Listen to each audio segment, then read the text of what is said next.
자, 우리 이제 예제를 통해서 우리가 그 회계식을 도출을 했었는데요. 자, 회계식을 도출했다라면 우리가 도출한 회계식, 자, yi 이퀄 베타 제로 플러스 베타 1 x1. 자, 이렇게 도출한 회계식이 얼마나 표본 측정치들을 다 설명할 수 있는지, 자, 요거 확인하는 과정이 필요합니다. 자, 이렇게 확인하는 과정이 우리 적합도 검정이라는 겁니다. 적합도 검정. 자, 적합도 검정, 우리가 표본 측정치를 얼마나 잘 설명하는지 우리가 확인하는 거라 그랬잖아요. 자, 확인을 해야 되니까 이 설명력을 갖다 확인하는 거니까요. 표본에 대한 회기선의 설명력이라는 걸 우리가 또 알아봐야 되겠죠. 자, 계속 같은 말인데요. 자, 얼마나 잘 설명할 수 있느냐, 표본을 설명할 수 있느냐, 추정된 회기식이 얼마나 어느 정도 측정치를 갖다가 설명하는지, 측정치와 어느 정도 일치하는 정도. 자, 정도를 갖다가 우리가 회기선의 설명력이라고 하고요. 우리가 요거를 갖다가 표현을 할 때 우리가 r제곱 이렇게 표현을 합니다. 자, r제곱 이렇게 표현을 하면서 요 r제곱은 숫자로 나타나는데요. 요 숫자는 0에서 1까지 숫자로 나타냅니다. 그래서 0에서 1까지 하면 어떻게 확률로 설명할 수도 있잖아요. 그러니까 요 회기선을 요걸 확률 퍼센트로 나타내 가지고 만약에 0.98이다 그러면은 98%의 설명력이 있다라고 우리가 설명하는, 자, 그러면 우리가 직관적으로 굉장히 빨리 이해를 할 수가 있겠죠. 자, 그래서 보면은 우리 그래프를 갖다 직접 보면서 확인할 수도 있습니다. 자, r 제곱 값이 1이다. 100% 설명력입니다. 자, 이렇게 회기선 안에 모든 관측점들이 다 들어와 있습니다. 다 들어와 있죠. 자, 근데 이 C에 있는 이 그래프를 보면은 전혀 이렇게 몇 개는 들어와 있지만 가물에 콩 나듯이 우연찮게 소 뒷걸음치다가 밟아가지고 들어올 수는 있는데 거의 다 바깥으로 나가 있습니다. 자, 근데 중간에 있는데 보면은 잘은 모르겠으나 이 측정치들을 갖다가 굉장히 잘 설명하려고 노력을 하고 있습니다. 그래서 보면 이거는 0보다는 크고 1보다는 작은 r제곱 값을 갖는다. 우리가 이렇게 설명을 할 수가 있습니다. 자, r제곱 값이 뭔지 우리가 설명을 하기 위해서 자, 이런 그래프를 가지고서 설명할 수가 있습니다. 자, 여기서 보니까 우리가 y에 해당하는 평균입니다. 평균 값이 여기가 있었고요. 그 다음에 우리가 추정한 회기식 이렇게 지나가고 있습니다. 그런데 어떤 측정치가 여기 딱 하나가 있네요. 자, 이 측정치를 기준으로 봤을 때 평균으로부터 이 측정치를 갖다 기준으로 본 요 편차를 갖다가 우리가 총편차라고 합니다. 총편차. 자, 여기서 많이 들어본 단어죠. 자, 그런데 우리가 도출하는 회기식에서 요 평균까지의 그 거리, 자, 요걸 우리가 설명되는 편차라고 설명을 하고요. 그 다음에 요 회기식 바깥으로 나가 있는 거예요. 요건 설명되지가 않는 겁니다. 왜? 요 아래쪽에 있는 부분들은 요 회계식 아래에 있잖아요. 그렇기 때문에 요 안에 다 들어오거든요. 근데 요건 바깥으로 나왔으니까 설명이 되지 않는 거고요. 요건 설명이 되는 겁니다. 자, 우리 어디서 배운 게 생각이 납니까? 9장에서 우리 분산 분석에서 비슷한 거 봤었죠. 자, 여기서도 이제 똑같이 분산 분석이 등장을 하게 됩니다. 자, 그러기 위해서 우리가 자유도를 알아야 되는데 일단은 결정계수라는 건 뭐냐면 설명되는 거, 설명력이잖아요. 그렇기 때문에 우리가 가장 중요한 여기서 설명되는 부분은 어느 정도입니까? 자, 여기서 요거만 설명이 되고 있죠. 자, 요거만 설명이 되는데 여기에서 얘기하고자 하는 가장 큰 기준은 뭐였었죠? 요겁니다. 요거. 그러니까 기준이 요만큼이고 요게 설명력이니까 자, 총편차분의 설명되는 편차를 우리가 r 제곱이라고 우리가 표현을 합니다. 자, 별로 어렵지가 않죠, 이 부분은. 자, 그래서 이걸 갖다 기호로 나타내면 우리가 SST분의 SSR. 자, 우리가 이렇게 표현해서 R제곱, 우리가 결정계수라고도 부르는데요. R제곱을 우리가 이렇게 계산을 한다라고 기억하시면 되겠습니다. 자, 회귀분석에서 분산분석이 등장하는 이유가 뭐냐면 지금 봤듯이 총편차를 갖다가 분해하는 과정이 분산분석이랑 같습니다. 자, 그렇기 때문에 혹자들은 분산분석이 회귀분석이다 라고 설명하시는 분들이 있는데 분산분석은 분산분석이고요. 회귀분석은 회귀분석입니다. 다만 그 방법이 들어와 있기 때문에 분산분석이 회귀분석의 일부다라고 설명하는 건 맞지가 않죠. 자, 그래서 보면 각 제곱합 을 기준으로 해서 우리가 또 구해야 됩니다. 이 제곱합을 갖다가 구하기 위해서는 우리가 자유도를 알아야 되죠. 그래서 우리가 자유도를 확인해 보면 자유도 SST에 해당하는 자유도는 n-1이 되고요. 그 다음에 SSR에 해당하는 자유도는 우리가 1입니다. 자, 1이고 그 다음에 SSE에 해당하는 자유도는 n-2가 됩니다. 자, 이렇게 된다라는 거 우리가 확인을 하시고 해당하는 우리가 값들을 확인을 해봐야 됩니다. 자, 어떤 값들을 확인을 할까요? 우리가 보면은 우리가 그 분산 비율 F 값을 알기 위해서 우리가 평균 오차 제곱, 평균 회기 제곱들을 갖다 우리가 봤었죠. 자, 그래서 보면은 평균 오차 제곱 우리가 보게 되면 우리가 MSE로 표현을 합니다. 그래서 mean squared error 해가지고 우리가 MSE 표현을 하는데요. 자유도가 n-2였죠. 그 다음에 SSE로 이렇게 우리가 확인을 하고 있고요. 그 다음에 MSR 우리가 평균 회기 제곱입니다. 자, 요거는 1분의 SSR. 자, 이렇게 하고요. 그 다음에 이제 회기와 잔차에 대한 분산 비율 F를 갖다 구하기 위해서는 F는 우리가 SSE를 n-2로 나눠준 것분에 우리가 1분의 SSR. 자, 이렇게 하고요. 요거는 우리가 해서 보면은 MS2분의 MSR. 자, 우리가 이렇게 확인할 수가 있죠. 자, 그러면 우리가 이렇게 계산하는 방법을 알았는데요. 자, 이 결정계수와 분산 비율을 계산하는 거 우리가 예제를 가지고서 한번 알아보도록 하겠습니다. 예제는 똑같이 방금 했던 아까 했던 표 11-1을 기준으로 해서 결정계수와 분산 비율을 구하라 라는 문제입니다. 자, 직접 한번 풀이를 한번 해보죠. 자, 우리는 일단 SST 값을 갖다 구해야 되죠. SST는 우리가 공식이 어떻게 되어 있냐면은 우리가 기본적으로 yi-y바가 될 거고요. 요거의 제곱 다 더해주면 되는 겁니다. 그래서 첫 번째 연도에 해당하는 94 마이너스 평균에 해당하는 98.933을 제곱해서 더해주고 다 끝까지 우리가 더해서 마지막 연도에 121 마이너스 98.933. 자, 이렇게 해서 제곱해서 다 더해주면 값이 1950.933 이렇게 표시가 될 겁니다. 계산이 될 겁니다. 자, 그리고서 SSR를 갖다가 구해보면 SSR 공식은 우리가 y hat i 마이너스 y 바의 제곱인데요. 이걸 갖다 풀이를 갖다 해보면은 우리가 91.354가 될 거고요. 여기서 평균에 해당하는 거 98.933을 제곱해서 더해주고 그 다음에 이걸 다 더해서 우리가 117 마지막에 해당하는 거 591 마이너스 98.933에서 제곱해서 보면은 1538.123이 될 겁니다. 자, 그리고 SSE를 구해죠. SSE 설명되지 않는 부분이죠.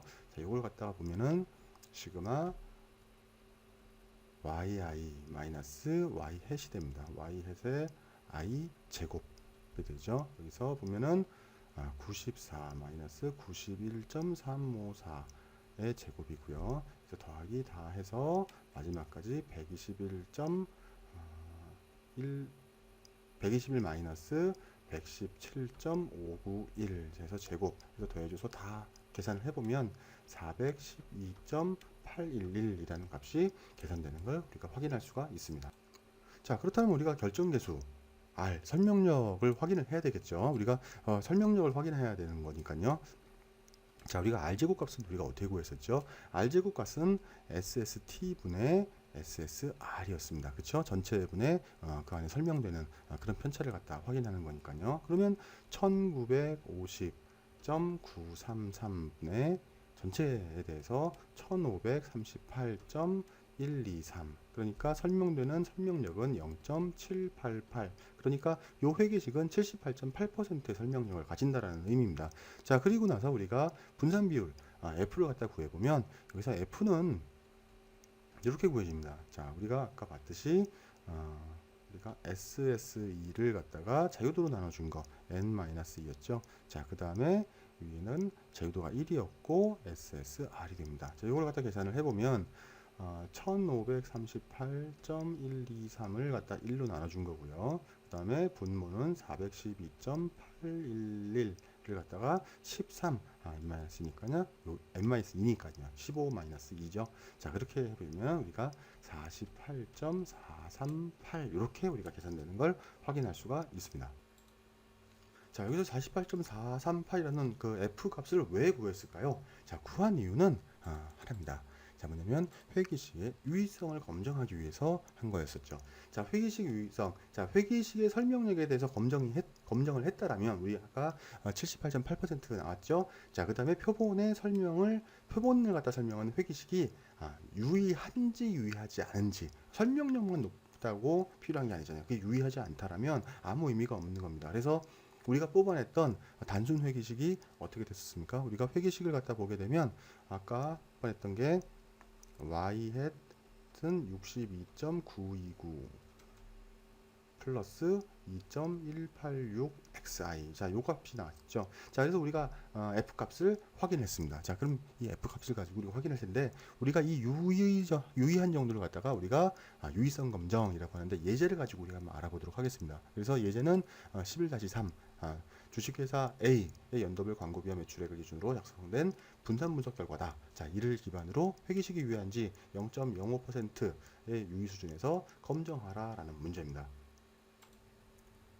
자, 회기식에 대한 유의성을 검증을 하기 위해서 일단 가설을 먼저 수립을 해야 되겠죠. 항상 유의성 검정에는 항상 가설이 필요합니다. 그래서 H0는 회기식은 유의하지 않다. H1은 유의하다. 자, 이렇게 가설을 세워놓고 우리가 한번 확인을 해보도록 하겠습니다. 자, 분산 비율을 갖다 확인해 보니까 F는 48.438 이렇게 계산됐고요. 자, 우리가 F 분포표에서 확인을 해보면 자, 우리가 F가 자유도 각각 1과 13일 때의 값은 4.672 되는 걸 확인할 수가 있습니다. 자, 분포표를 한번 보실까요? 자, 보시면 분자를 1, 분모를 13으로 하는 경우에서 값을 보면 4.67이 되는 걸 확인할 수가 있습니다.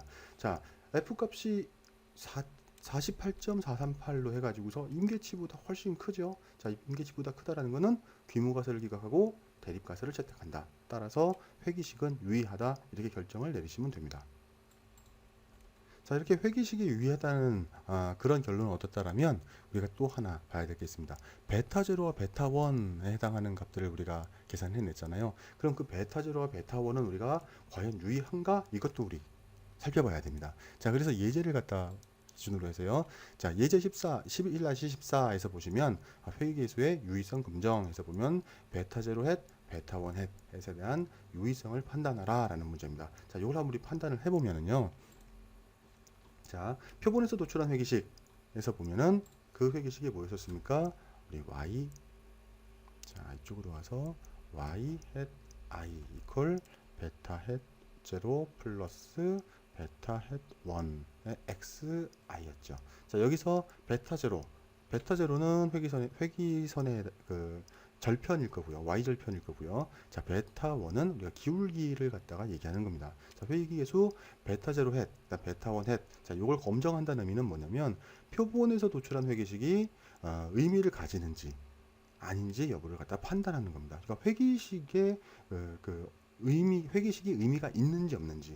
자, 아무 의미가 없다라면 베타0 햇은 0 혹은 베타1 햇은 0 이렇게 가설을 갖다 수립을 하면 됩니다. 자, 그리고 반면에 유의면 역할을 한다라면 영향력이 0이 아니라는 의미에서 영향력이 양으로든 음으로든 있는 거잖아요. 그러니까 베타0는 베타0 햇은 0이 아니다. 베타1 햇은 0이 아니다라는 걸로 우리가 가설을 수립하시면 됩니다.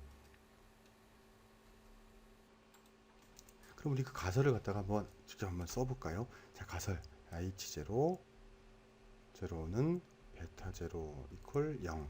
그 다음에 H1은 베타0 이퀄 0이 아니다. 자, 그리고 또 하나가 있죠. 베타1에 해당하는 거 H0는 베타1이 이퀄 0이고요. H1은 베타1이 이퀄 0이 아니다. 자, 이렇게 이렇게 가설을 수립해 놓으시면 됩니다. 자, 이렇게 우리 그 가설을 수립했다라면 베타0 햇과 베타1 햇에 대한 검정 통계량을 우리가 계산을 해야 되는데요. 자, 이거는 우리가 t 값을 검정 통계량은 t 값을 가지고 기준으로 합니다. 자, 왜냐면 여기서 보면은 이 최소 작성법을 이용해 가지고 표본에서 표본 회귀계수를 갖다 계산하게 되는데요. 표본에서 도출된 회귀계수가 표본의 구성에 따라 변하게 되죠. 자, 근데 이때 나오게 되는 표본의 회귀계수에 대한 분포를 확인해야 되는데 표본의 잔차에서 구한 분산을 이용하게 됩니다. 그렇기 때문에 모수를 알 수 있다라면 Z분포를 이용하지만 그렇지 않은 경우는 T분포를 이용하게 됩니다. 그래서 T분포는 자유도에 따라서 민감하게 반응하게 되기 때문에 중요한 개념이 되겠습니다. 그래서 우리가 T에 해당하는 거 T의 n-2를 기준으로 해서 우리가 통계량을 계산하는데요. 자, 베타 제로 햇과 베타 원 햇에 해당하는 것들이죠. 자, 그래서 보시면은 베타 제로 햇에 해당하는 것은 S 베타 제로 햇 분의 베타 제로 햇 이렇게 구하고요. 그 다음에 베타 원 햇도 S 베타 햇 원 분의 베타 원 햇. 자, 이렇게 우리가 통계량을 구합니다. 자, 이렇게 구하는 유도 과정은 교재에 설명이 되어 있으니까 교재를 확인해 주시기 바라고요. 우리가 베타 제로 값이 62.929, 그 다음에 베타 1이 2.186, 그 다음에 우리가 아까 구했던 MSE가 31.755. 자, 이렇게 구하는 거고요. 그 다음에 xi-x바. 자, 요걸 갖다가 우리가 다 더해준 값. 자, 이렇게 시그마 해준 값이 321.733 이렇게 구해졌습니다. 자, 이걸 기준으로 해가지고 우리가 S 베타 제로 햇이랑 S 베타 원 햇. 자, 이걸 갖다 구해주게 되면 어떻게 구해야 되면 괄호 열고 n분의 1 플러스 자, 여기서 x의 xi x바에 해당하는 걸 갖다 다 제곱을 해주고요. 그 다음에 여기서 x바의 제곱. 자, 요거를 갖다가 곱하기 mse 하고 요거를 루트를 씌워줍니다. 자, 루트를 씌워주고 자, 그러면 요 값을 우리가 구해낼 수가 있죠. 그럼 요거는 루트 28.88 나오게 되는데 이거는 5.374가 됩니다. 자, 그리고 이것과 똑같이 우리가 구한 것과 같이 구해주게 되면 S의 베타 1 햇에 해당하는 것들을 갖다 구해주게 되면 MSE를 우리가 나눠주게 되죠. xi-x바의 제곱. 자, 이렇게 나눠준 걸 루트를 해주게 되면 제곱근을 풀어주면 0.314라는 값이 나오게 됩니다. 자, 이렇게 확인됐다라면 우리가 이 검정 통계량을 우리가 계산할 수가 있네요. 자, 검정 통계량을 갖다 확인하게 되면 여기 위에는 11.710이 나오게 되고요. 여기는 6.6960 이렇게 표시가 됩니다. 자, 이 상태에서 우리가 0.05 유수준에서 우리 확인하는 거죠. 근데 같다와 같지 않다가 우리 가설로 세워졌잖아요. 보시면은 자, 그렇기 때문에 양측 검정입니다. 그렇기 때문에 0.025를 기준으로 판단을 해야 되네요. 자유도는 15-2 해가지고 확인되니까 여기서 0.025를 기준으로 돼야 될 거고요. 기준으로 보면 13에 해당하는 거. 자, 요 값이 되게 되네요. 2.1604가 원래 t 값입니다. 자, t 값을 갖다 기준으로 보면 어떻게 되죠? 자, t 값이 플러스 마이너스 t 0.025 2분의 알파. 자, 이걸 봤을 때 이 값이 2.1604를 갖다 봤을 때 베타 제로, 베타 원. 자, 베타 제로 햇과 베타 원 햇이 모두 다 포함되지 않습니다. 그렇기 때문에 귀무 가설을 기각하고 대립 가설을 채택한다. 그러니까 어떤 의미입니까? 유의하다라는 의미죠. 자, 그렇기 때문에 이렇게 유의성 검정을 회귀계수에 대한 유의성 검정을 하실 수가 있습니다.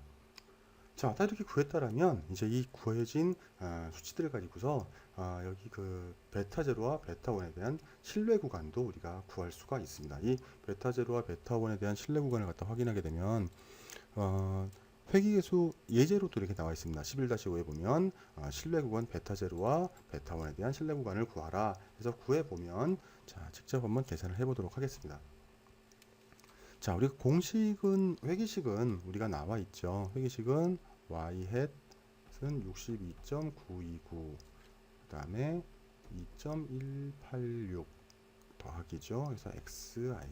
그 다음에 n은 15입니다. 그 다음에 t는 0.025가 2분의 알파로 계산했을 때 아까 얼마가 나왔었죠? 2.1604 이렇게 나왔습니다. 그래서 베타 제로 햇에 대한 신뢰 구간을 구해보면은요.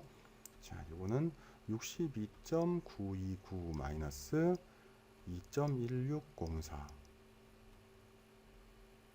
곱하기 5.374가 될 거고요. 하한이 될 거고요. 그 다음에 베타 제로가 되죠. 그 다음에 여기서 62.29929가 되죠. 929 플러스 2.1604 곱하기 5.374. 자, 이렇게 계산됩니다. 자, 그러면은 해당하는 구간이 51.319를 기준으로 해서 베타 제로가 나오게 되는 거죠. 그래서 74.539 이렇게 상한과 하한이 결정이 됐고요. 그 다음에 베타 원 햇을 갖다가 계산을 하게 되면은 2.186 마이너스 2.1604 t 값이죠. 곱하기 0.314가 되고 그 다음에 베타 원이 우리가 2.186 그래서 여긴 더하기죠. 더하기 2.1604 곱하기 0.314 이걸 갖다 우리가 계산하게 되면 판단하실 수가 있습니다. 1.508에서부터 베타 1은 2.864 이렇게 우리가 계산되는 걸 확인하실 수가 있습니다. 자, 그럼 지금까지 계산한 걸 갖다가요. 이제 엑셀 기능을 이용해서 단순 회귀 분석을 한번 풀어보도록 하겠습니다. 자, 제공해드린 파일을 보시면 이렇게 단순 회귀 분석이라는 그런 파일이 있습니다. 이 파일을 기준으로 해서요. 자, 우리 데이터 탭에 들어가야 됐죠. 데이터 분석에서 보면은 우리 여기 보면 회귀 분석이라는 게 있습니다. 회귀 분석을 선택을 해서 확인해 주시면 해당하는 X축, Y축 입력하게 됐네요. 자, Y축은 우리가 매출액이었었고요. 그 다음에 X축은 우리가 광고비였었습니다. 자, 이렇게 각각 입력을 해주고 이름표 우리가 사용을 했었죠. 신뢰 수준 95%였고요. 출력 범위는 우리가 여기서부터 출력을 하도록 하겠습니다. 그래서 확인을 해주면 해당하는 회귀 분석이 진행이 됐습니다. 그래서 확인을 해보면 자, 보면 개수가 Y절편에 해당하는 개수가 이거 베타 제로죠.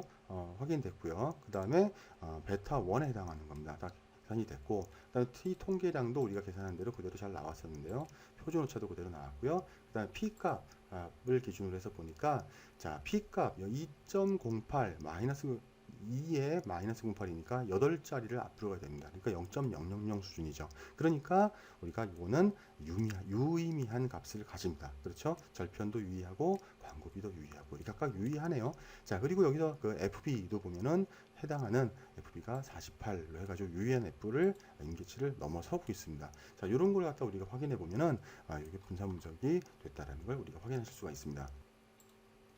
기타 이제 필요한 통계량들 갖다 보시려면 이렇게 더블 클릭을 해서 보시면 해당하는 값들을 다 보실 수 있고요. 자, 이렇게 우리가 간단하게 엑셀을 이용해 가지고 회귀 분석을 했습니다. 앞에 손풀이를 할 때 굉장히 시간이 많이 걸렸는데 자, 엑셀은 굉장히 간단하게 해서 해결이 되죠. 자, 근데 이게 손풀이 과정이 필요 없는 과정이 아니라 우리가 회귀 분석은 이렇게 구성이 되는구나 라는 걸 여러분들이 이해할 수가 있습니다.